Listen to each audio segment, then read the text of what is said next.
This is one of the concerts that launched my career in South Africa. I did a concert at the Market Theatre. No opera singer has ever done a concert at the Market Theatre. Are you gonna?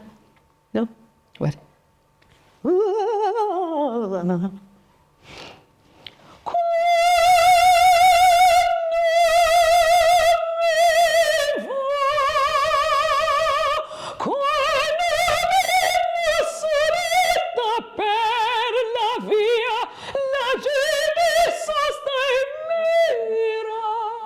Welcome to the Fanatic Mindset with Tlalane and Ntuli, a podcast where we explore the importance of focus, passion, and dedication in achieving extraordinary results. In each episode, I speak to South African shapeshifters who've been able to tap into their fanaticism in order to achieve success. In today's episode, I have got someone who is so exciting and someone I have loved for a very long time. Zandile Mzazi is a South African opera singer.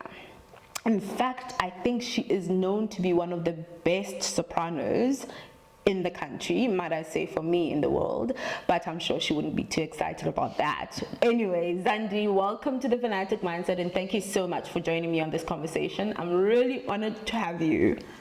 Thanks for having me, Tlalane. Zandile and I were friends in varsity. We've been really good friends in varsity, and she's actually the person who was forced to sing at my wedding. I still owe her for that. Now I've added an additional debt of the podcast. But Zandi, I just want to let's talk about this thing, this idea of a black female being one of the best sopranos in the country. What does that mean for you, and what has it taken?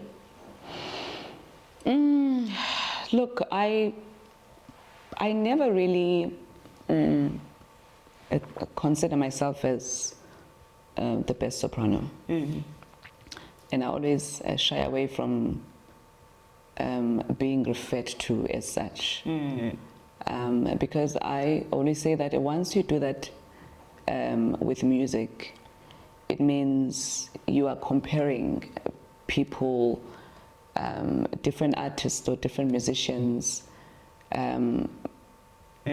technically. And I always say that every single person has got something unique that they bring. And if you speak about classical music, it's even worse because there are so many different sopranos within the word soprano. It's lyric soprano, it's dramatic soprano, it's spinto soprano, it's coloratura soprano. So there are so many of them. So when you say a person is the best, maybe I'm the best in the sense that I have more exposure than others, especially in South Africa. But I can never necessarily say, I look at myself and say I am one of the best sopranos. I don't even think it's modesty. I just think I'm more exposed because of the work that I do and the people that I've worked with and the companies and organizations that I've worked with. So for me, it's more of an exposure thing than anything else. I love that. Well, the one thing that is consistent about you for as long as I've known you is you are probably one of the most humblest people. I mean, I said that about Gugu two episodes ago, but truly you are. And I know when we did the prep conversation, you was very clear that I do not believe I am the best. There is so much context behind that word. But before we get further into the conversation, let me do what I always do, which is to introduce you to the space that I've created for you.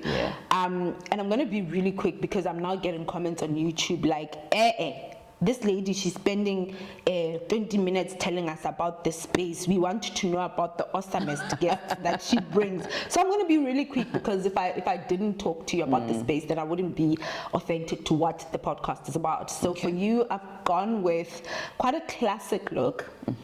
Eurocentric classic look. Of course, the chairs are more French than they are Italian, even though opera is more of an Italian, I suppose, music thing or phenomenon. But I felt like, for me, I struggle to always tell the difference between Italian and French, to be honest. So I've kind of blended the styles into one. So this is very French country, the table and the chairs, but I think they still give a sense of Eurocentric, classic,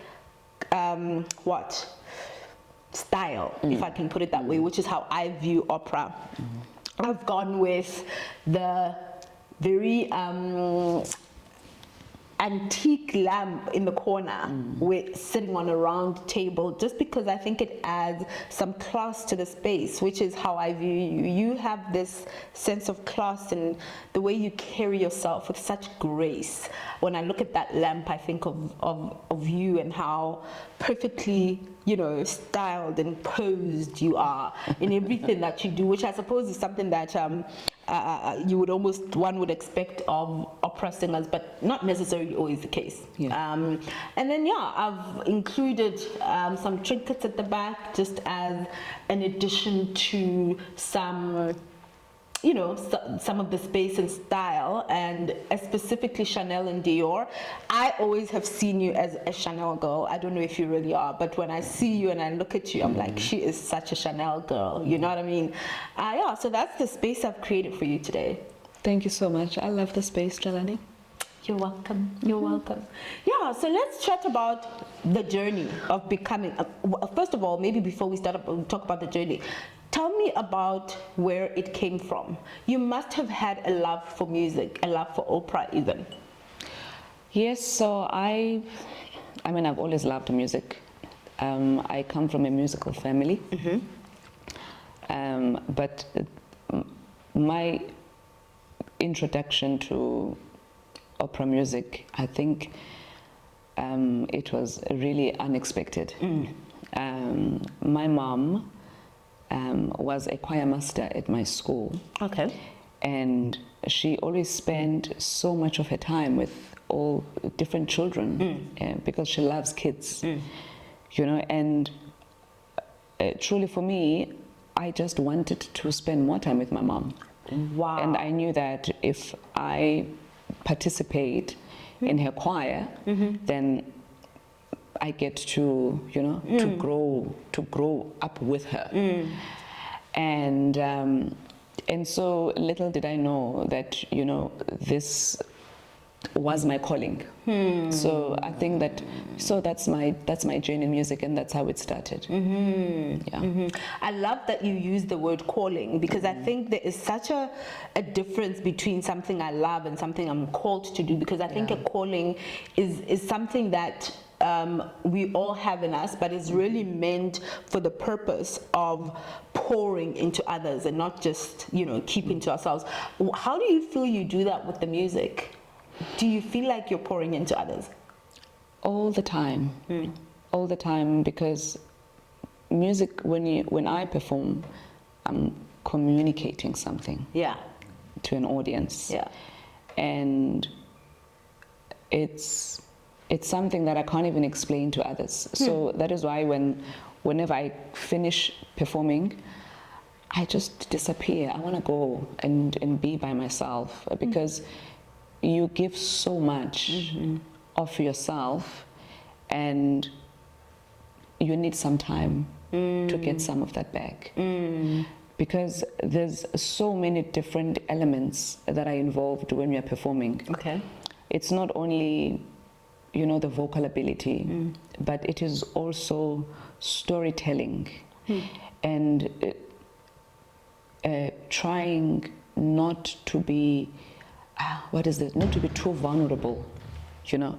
They always say, try and remove yourself from the song, you know, because people are supposed to feel what you're giving to them. So don't feel it too much. Yes, it's important to understand the song and understand the meaning, but remove yourself a little bit from it, so that you allow people to feel what you are expressing. Wow. So is it like acting? It's like acting. And is that the case with all genres of music, or is it specific to opera? I don't think it's only specific to opera. You know, I once came across an interview, I think it was Nina Simone, Okay. you know, Yeah. the jazz performer, where she said a role of each and every artist is to reflect the times. That's powerful. Yes. That's powerful. And do you feel like that's what you do every day? I think I try to Yeah. do that. Sometimes I get it right, sometimes I may not get it right. Yeah. Because you must remember that I'm a human being. Sometimes I go through the same experiences as these roles that I perform. So, and you'd find that at some point in my life, I'll be performing a role and yet I'm going through something similar. So it's very difficult for me to remove myself from it. But then I have to work at it and say, Zandi, it's not about you. Sure. You're telling a story, you're telling someone's story. It's not about you. Wow. I mean, that must have taken years to achieve and get to, though. And you studied opera music specifically at GCT. Yes. Let's talk about that. So, I remember even when I met you, actually, but I think I have to talk about this. Yeah. So, you were a postgrad, Yeah. and I was a first year student. Firstly, it didn't make sense to my mom that you're a first year, but your friend is Postgrad. Postgrad. And when I told you that I was studying opera music, you're like, is that even a thing? Is that even a career? I didn't even understand how the university is offering this as a subject. What are you going to do with that when you finish? Do you have a plan B, Zandi, in case this thing how it doesn't work? And you were not the only person. I think even my parents, they just couldn't understand. Even though my mom was musically inclined, Yeah. she just, I think she was fearful. You know, like any parent. You know, to say, are you really going to have stability? So I decided, you know, because I won a competition, by the way, in high school. Yeah. And so that was a way for me to actually allow myself, you know, to become a musician. And to also get permission from them. Yes, because I'm like, okay, you know, I won a scholarship and it makes sense. I think it's aligning. Yeah. I think this is what I'm supposed to be doing with my life. Yeah. So I always say I was sort of channeled, Yes. you know, into doing this. Yes. And I embraced it. Yes. And then I embarked on this journey. So what does it mean to study opera? Like, what are you guys doing every day when the rest of us are sitting listening to lectures? What do you guys do in opera school? So we also attend lectures. Okay. Tlalane. We've got different lectures. We've got theory of music, because you need to learn how to read music. So can you read music? Yes, I can. Oh, wow. You need to learn how to write if you want to be a writer. Okay. Of course.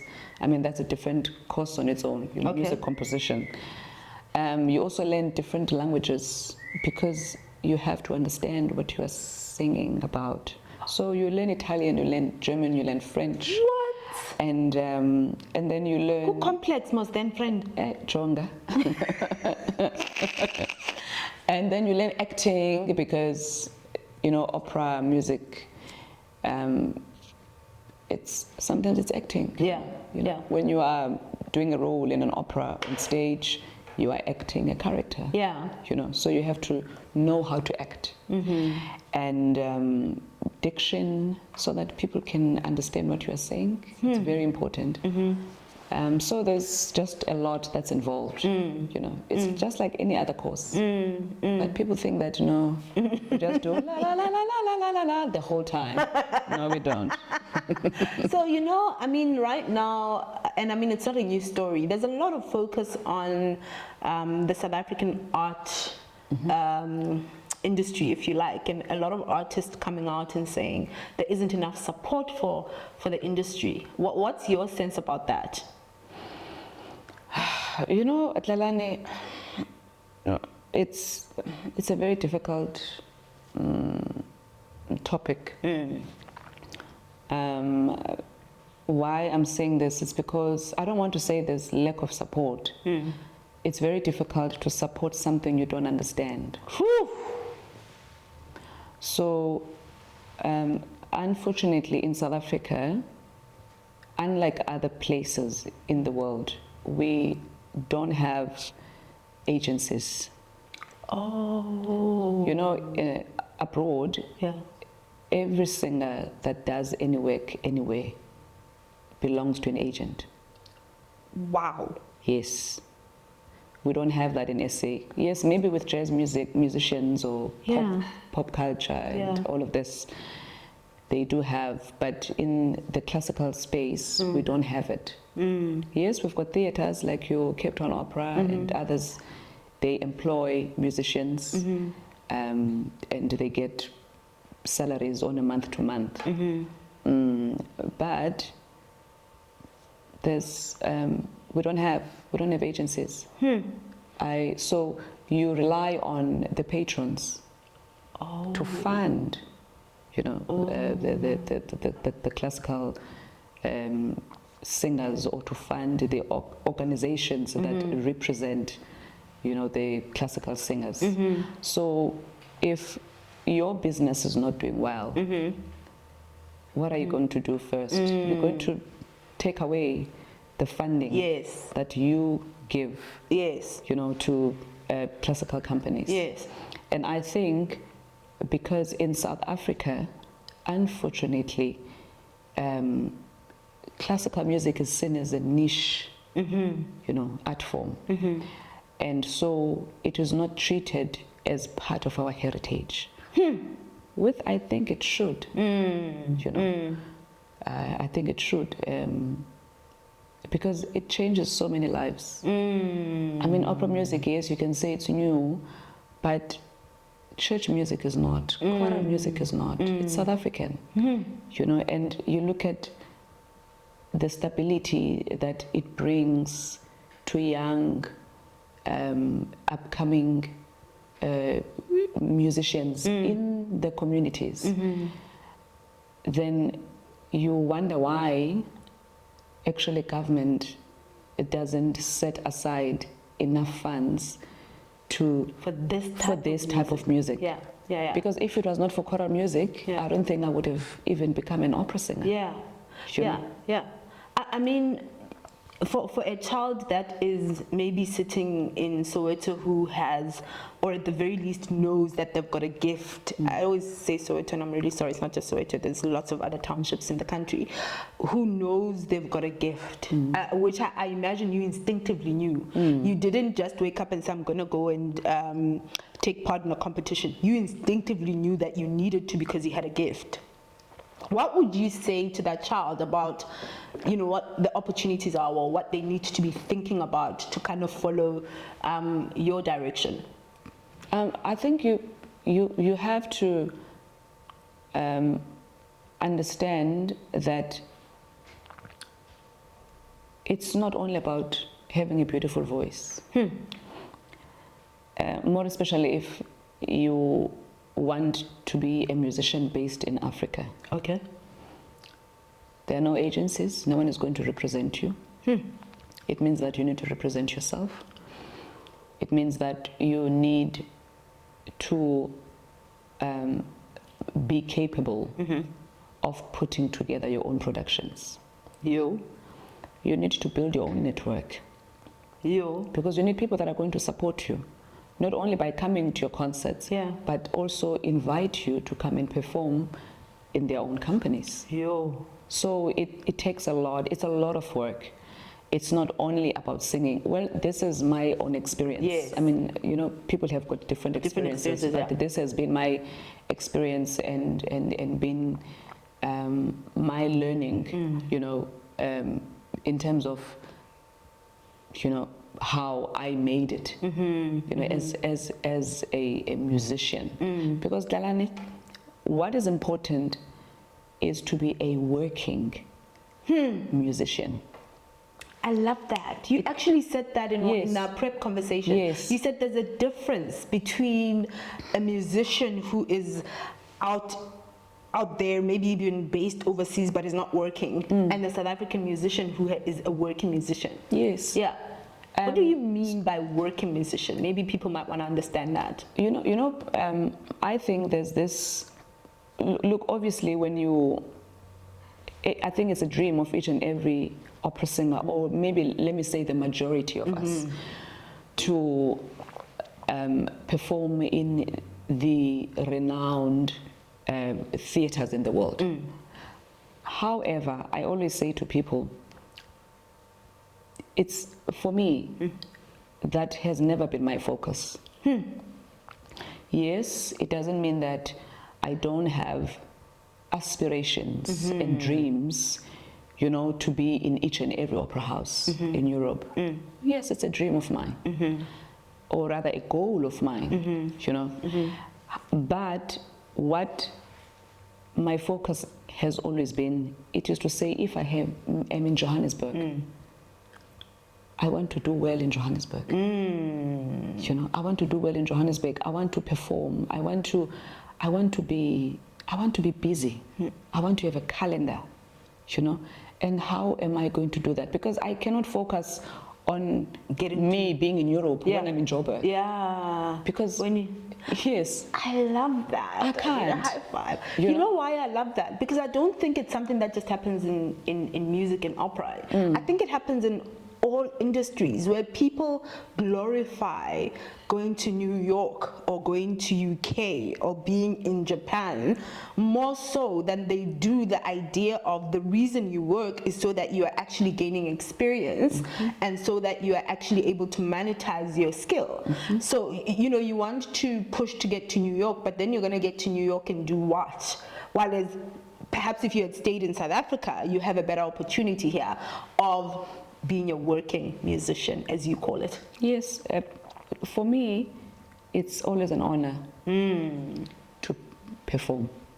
It doesn't matter where I'm performing. Sure.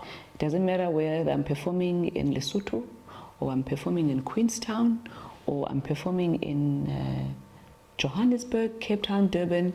It doesn't matter where I'm performing. It's always an honor to perform to an audience. So I never minimize performing for a South African audience because it's a very tough audience. The classical audience in SA is not kind. They expect the best. They expect the best. Yeah, as they should. Yes. So can I tell you what that has done is it has taught me to respect audiences from all different walks of life. Wow. Oh, that's making me a little bit teary. Let me collect myself. Because it's making me teary because a lot of people ask me in relation to this podcast, why do you make such an effort on what the set looks like? Where are you going to get all of this furniture? You're changing the set every time. Why do you always make such an effort in looking good and, the way you dress? Why don't you just do podcasts the way everybody else does it? And for me, it's exactly that. It doesn't matter whether the person who's watching me is lying in bed in their pajamas. I have to respect the fact that they're taking time out of their day to watch me have a conversation with someone. Yeah. And I think it's the same mentality that you're saying. It doesn't matter whether that person is sitting in Lesotho with the blanket on. They have still made the effort to come and watch you. And sometimes I think that, and I'm not going to say South Africans in relation to any other nation, but I feel like we've got artists who perhaps don't quite understand and really, appreciate that about what serving an audience means, because what you're actually doing is you're serving the people. You wouldn't want to be served by somebody who is wearing shabby clothes, who hasn't washed, who hasn't bothered to comb their hair. Why do you assume that your audiences want to be served by someone who hasn't put the best foot forward? Exactly. I mean, I'm going to go back to when I was at UCT, and we had singing exams. Yeah. Where we were judged technically. Yeah. So obviously when you are a student, I mean, you can go and you can sing wearing jeans, maybe a t-shirt or a shirt, just look smart. Tlalane, I used to wear ball gowns To your exam. to my exams at university. I would put, okay, makeup was not a big thing then, Yeah. you know. There was pawns. Yeah. Pawns and a mascara, you know, and maybe a little bit of blush, pink blush. But can I tell you, I would make sure that when I walk inside, you know, that hall, you know, I saw myself as a professional. Oh, yes. I saw myself as, you know, standing on a beautiful stage, you know, singing to this wonderful audience. I never took that lightly. It started there for me. And that's the power of mindset. Yes, it started there. And people would look at me, you know, students were like, where does she think she's going? Meanwhile, they're wearing shorts. And can I tell you, I set a trend because a lot of people after that followed. It really does speak to the power of mindset, doesn't it? Is that today, I mean, I am not a huge opera audience. I don't know a lot about opera, but I think even if you and I were not friends, I would still have a knowledge of or heard of Zandile Mzazi just because of what you've been able to achieve in South Africa. And I think it speaks to the mindset that you've had around the work that you do. Would you agree? Yes, definitely. Yeah. You don't really have to understand opera music or love opera music. Music is a universal language. Oh, yes. The beauty about music is that it's got an ability to move people without you understanding what the lyrics mean. It reminds me of this movie, Pretty Woman. Remember when, what was it? You and I watched that movie a lot. I might have even introduced you to that movie. What was it? Julia Roberts. Julia Roberts, yeah. And when the guy took her to the opera to watch an opera for the first time, I remember he said, people, when they see it for the first time, they fall in love with it. Or they hate it. Or they hate it. Yeah. So, well, let's just see. Yeah. And it moved her. And it was her first experience. It was sang in a foreign language that she did not understand. However, it did something to her, and she was crying. And that's what I mean when I say it's a universal language. You don't have to understand what the lyrics mean, but you connect with her. We connect with music differently. Yeah. I mean, if I go back to what you were saying about travel and the fact that for you, singing on a stage in Europe doesn't validate you any more than singing on a stage in South Africa. Let's talk about some of your travels though, because you've been blessed enough, and I use that word quite intentionally because I think probably not even everybody that you graduated with has had the opportunities to sing on some of the stages that you've sang on. What has that been like? What has it taken for you to be, I don't know, maybe for opera supporters or audiences, they might even know one of the stages that you might mention, but what has it taken for you to get there? So, Tlalane, this has been such a journey, to be honest with you. There's been lots of highs and plenty of lows. Because you know, when you study music I think one of the most critical courses that they have to teach is the business of arts. Absolutely. It's very important for us as musicians to understand how we sell ourselves after we are done at university. And even more so, as you were saying, because of the fact that in South Africa there are no agents. Yes. Yes. How do you market yourself as Zandile? What is your target audience and what do they need? If you want to attract a new audience, where is that audience? What do you need to do? I learned these things much later in my life because I haven't always been doing, singing, being always been like a performer. I also worked, I did business development. Then I would do project management, a fund for artists and all of those things.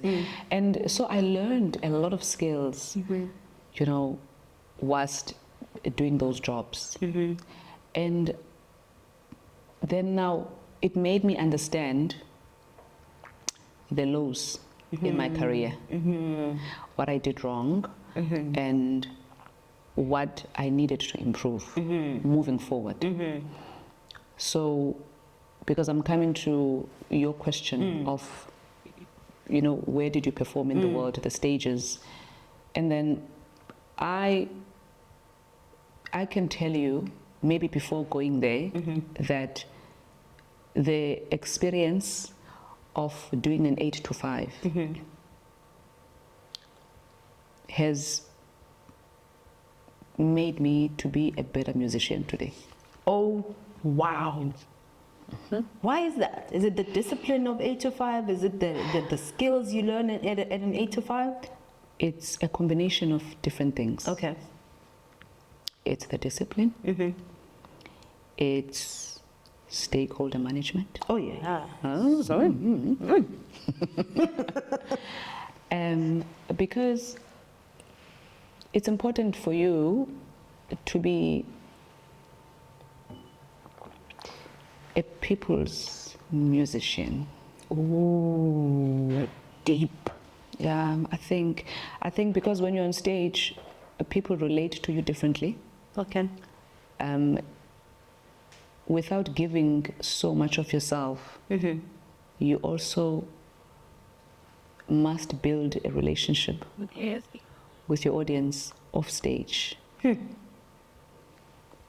if I was not doing the 8 to 5 jobs, I don't think I would have learned that skill. Yeah.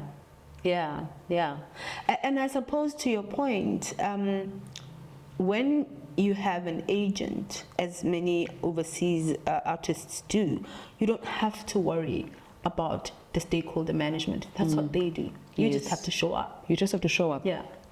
You just have to, and even dresses, they arrange dresses for you. Sure. There's a makeup artist there for you. Sure. You just walk on stage and you sing and you leave. Yeah. But if you want to create your own work, you need to understand all of these dynamics because you need them. And I did an audition at the Met Opera House in New York many years ago. And they loved my voice, but they didn't pick me. And then I went to do auditions in Los Angeles, San Francisco Opera House. They never picked me. What? I promise you. So, and so many other auditions, other competitions. Yeah. I would go for competitions and do the first round and I would fail. And look, I never believed why they were not picking me. I think if I was another person, I would have given up and said, you know what, this is just, maybe I'm not meant to do this. Sure. Then I said, you know what, let me learn how to do my own, to put my own concerts together. before I even mention overseas stages, I think it's very important for me because I think this is one of the concerts that launched my career in South Africa. I did a concert at the Market Theatre. No opera singer has ever done a concert at the Market Theatre because it's a very cold theatre. It's not. Okay. I think it's more for acting. Oh, okay. Not so much for classical, singing. Yeah.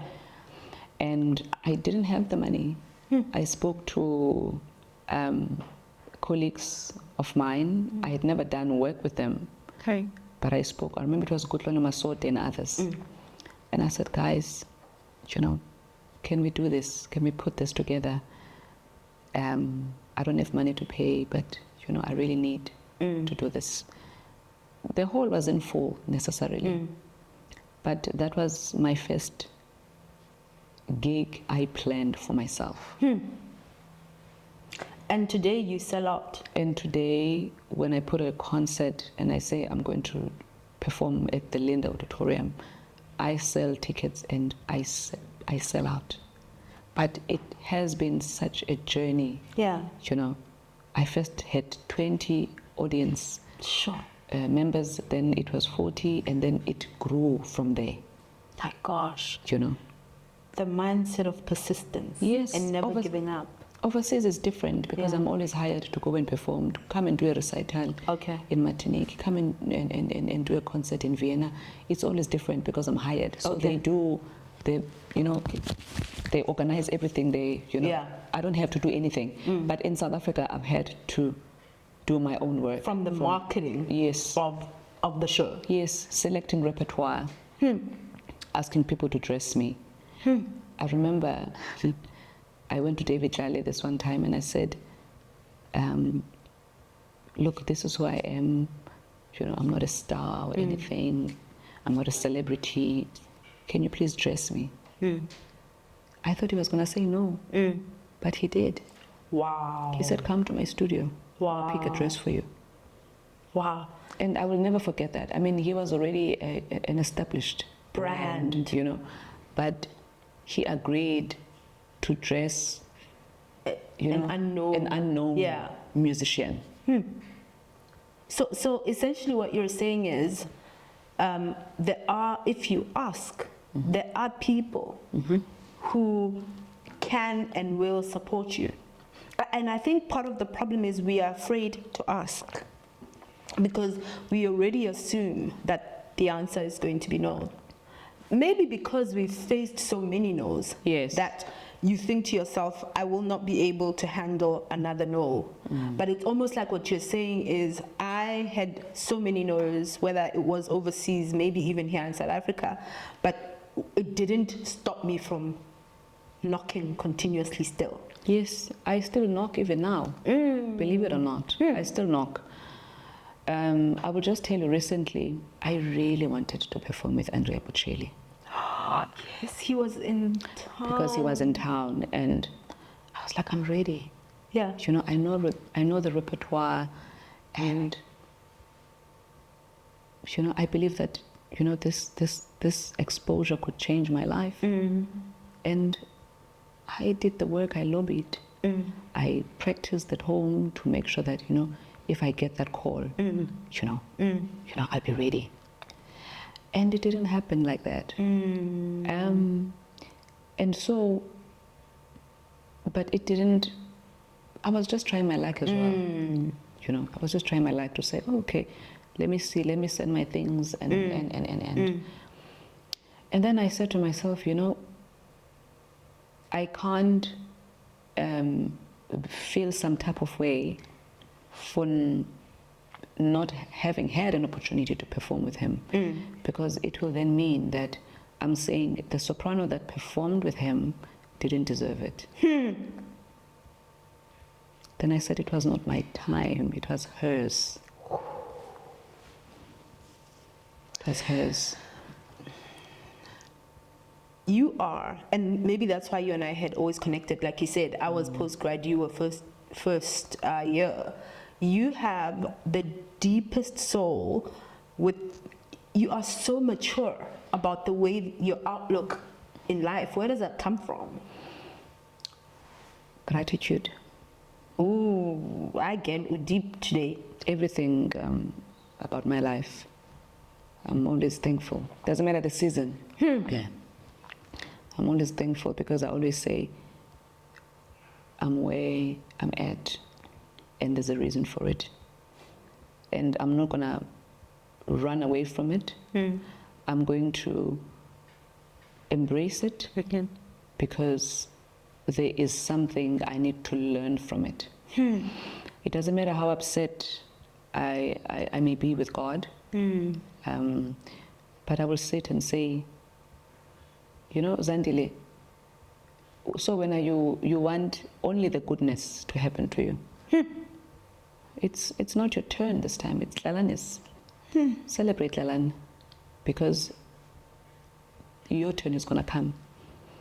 I always look at life like that, you know, from a gratitude point of view, and from the importance of me in honoring and celebrating people around me. I never feel like I lack or I'm lesser than, you know, or I don't have enough. I always say, for now it's enough. Oh man. For now it's enough. And there's going to come a point where that call is going to come. Don't think I sit and I don't do the work. Yes. I sit and I do the work in preparation so that when that call comes, I'm ready for it. Oh, no shame.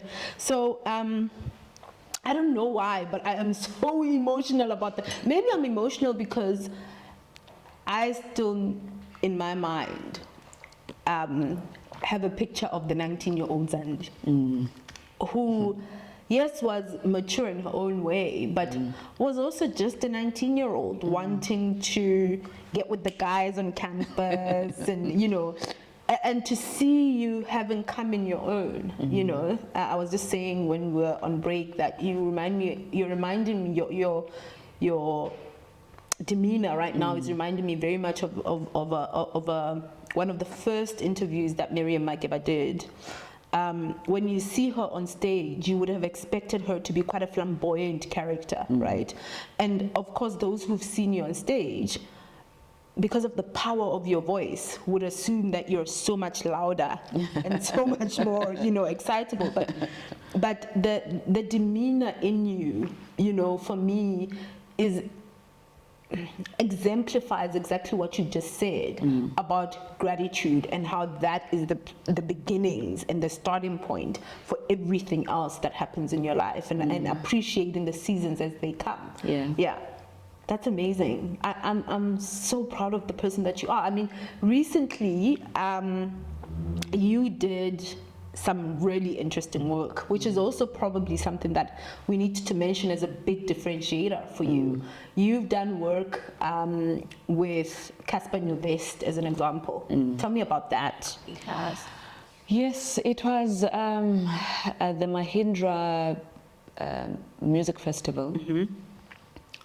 Mahindra Fusion Festival, because I think they were fusing different genres together. So they had different musicians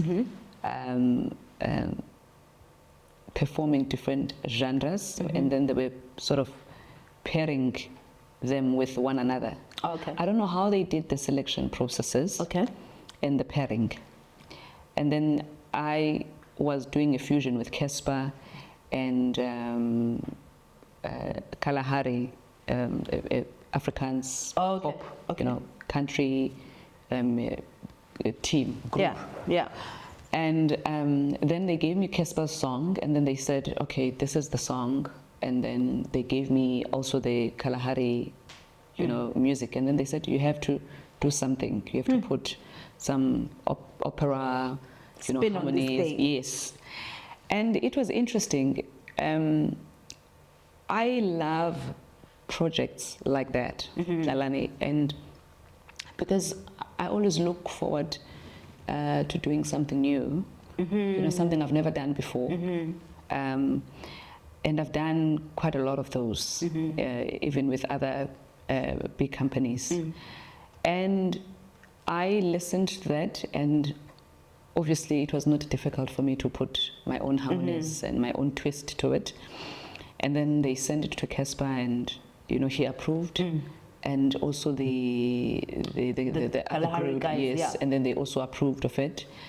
It was nice. It was something different. It was something I had never ever thought I would do. I mean, I never thought I would be performing with Cassper and doing opera to his already existing song. Yeah. But it was lovely. And can I tell you what that did for my career, by the way? Because I never take these things lightly. So I remember I was driving to Pretoria, to the office, and then I see this big billboard. Hakere. Sandy. Hey, it's my face there, and then it's Cassper, and then it's all these other wonderful musicians, Boyang Stana, and everybody else, Hot Sticks, Mabuse. And then I'm like, when you are driving on the freeway, you can't even reverse. I was like, yes, I just wanted to hold it, just go back a little bit. Keep on. Because I want to zoom in and just take in the moment. Yeah. To someone else, I mean, it's not a big deal. But to me, it was a big deal. I can so appreciate It was a big deal. Because, when you are a musician, I mean, maybe who's not as popular, like Cassper, you would think that in a poster like that, my face, like this copy. Hey, they zoomed it, man. I was big there. You would even think that I'm the main act. I was, hey. And you know what? For many of us who love your music, you were the main act. You know what I mean? It was Zandi, and Cassper. Yeah. But I understand Yes. that for the festival organizers, it was Cassper and Zandi. But and I think it goes back to talk about your humility. Yes.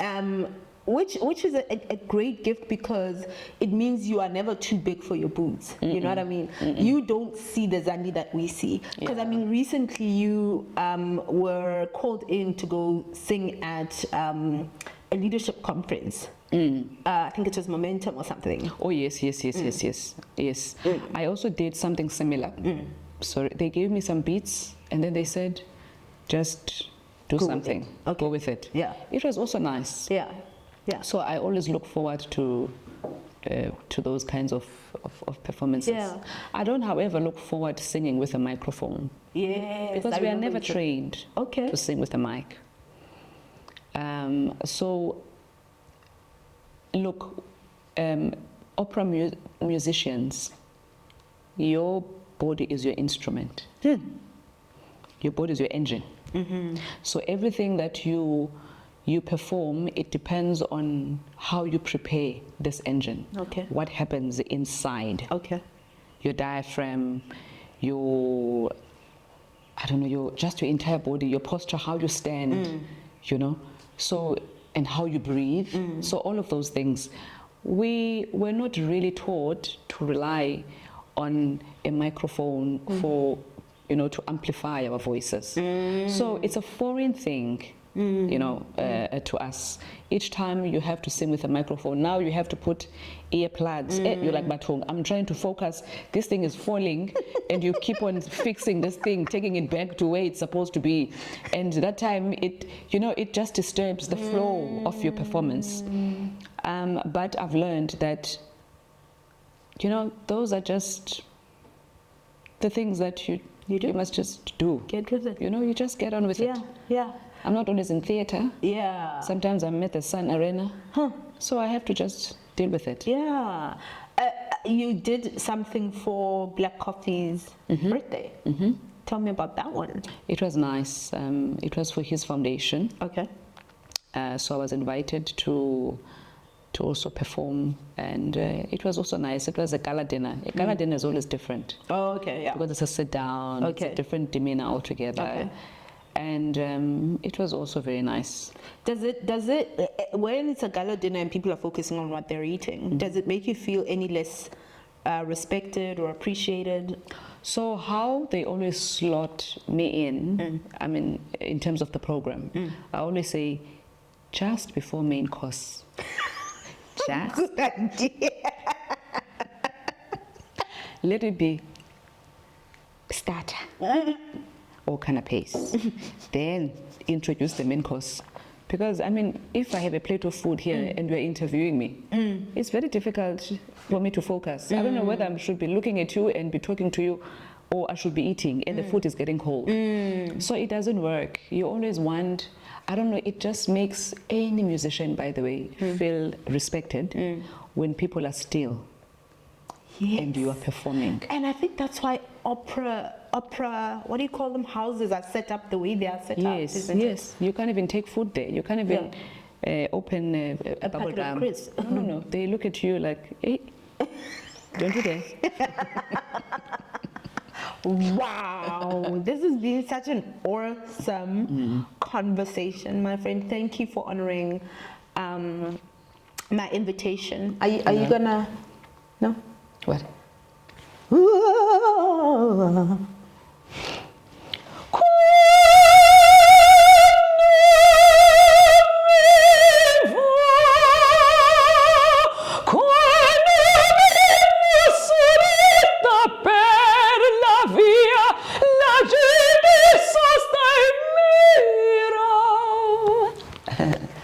Oh my God! It still has the same effect on me. Do you remember in varsity? Every time I was down, or every time I wanted to cry. Yeah. Yo, you used to use me. I'd be like, my friend, please. And we'd be in a restaurant and you'd be like, no, Tlalane, I can't sing, we're in a restaurant. But for people who appreciate music, and I think, I would like to think the human race appreciates music, no matter what kind of music you appreciate. A voice like yours, I think anybody can appreciate that it is a gift. It cannot, it is not normal, not like it's not just every Tom, Dick and Harriet or every second person, or it is one in a million. And I am grateful that you're using it to touch lives, to change lives, to share messages. If I were to ask you to say the last thing to, again, even if it's a child in the suburb, a South African child, boy or girl, who heard that 5 seconds that you just did and knew that they have the same gift, today, right now, after listening, what would you tell them to do? Look, I have kids, and I've got one who really loves music and dance and acting. She's naturally talented in all of these. So, because she knows that it comes easy for her, she doesn't always put in the work and the effort. Because she's like, oh, Mom, I'll just do it. You know how teenagers are. And I always say to her, which is what I also say to the young musicians that I come across, to say, if you find any thing that you love, that you do easily, you know, that you are passionate about, especially something in the creativity space, you need to hold on to that. Because I want to believe that for you to see your soul, you need to embrace art. Whether it's performing, whether it's drawing, whether it's acting. Because when you are in the creative space, you are forced to dig deep. And there's no ending. You can go deeper and deeper. So for me as Zandi, you want to meet your soul, take it seriously. Whatever it is, doesn't have to be music, it can be acting, it can be the gentleman who's taking this video because the picture needs to be perfect, the sound and this. You go deeper. That's where you meet your soul. Yo. I mean, I got no words to finish that off. I mean, I think you really said it. Thank you. You're welcome. Thank you, my love. Thank you for honoring my space. Thank you for showing me it can be done, even though I'm so much more older than you, of course. And thank you for not holding back on what you've got to say to South Africans. But I think most importantly for me, thank you for validating us, our country, our people, as being worthy of your skill and of your gift. Yeah, so that was my episode with Zandile Mzazi.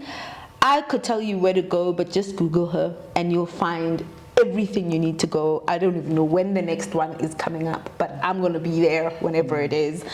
Thank you for joining us for this episode. And remember, please subscribe, share, like. We'll see you next time.